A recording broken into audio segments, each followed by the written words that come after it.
So as an undergraduate, I studied Spanish and Latin American studies, but it wasn't until my last year that I found out a bit more about Brazil and learned that from a historical standpoint, it had imported the most number of African slaves during the transatlantic slave trade.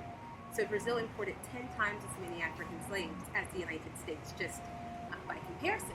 And so for me, I was interested in how racism shaped contemporary life in Brazil, given the demographic numbers in terms of Brazil's role in slavery. It really is an honor for me to have my research collaborators from Brazil be here. This in many ways represents a dream that I've always had as it relates to my research.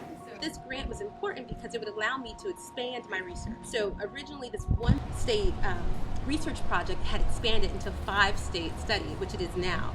And that's due in part because of WLP and the funding for me to go there and to develop these contacts. I had heard great comments about WLP, framing it as a family and talking about how all the wonderful benefits of WLP membership. And as a sociologist, I think I tend to be naturally skeptical. So I was actually skeptical of this idea that really this would be like a family. But it's absolutely been the case. I've been really pleased at the way in which members have welcomed me, have been willing to support my interests, have been engaged when I talk with them about my research.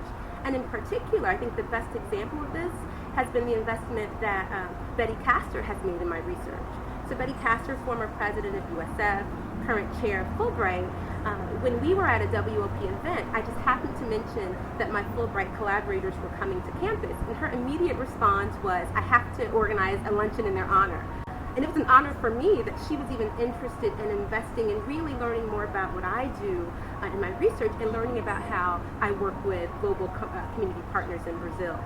So I think this type of investment is the same type of investment that I've seen from other women who email me back, who pass on their contact information and offer their assistance in case I have questions about anything related to my work. And so I've just been overwhelmed with the positive reception that I've received. And it really does function like a family. So it actually was true, not just a slogan. It actually happened.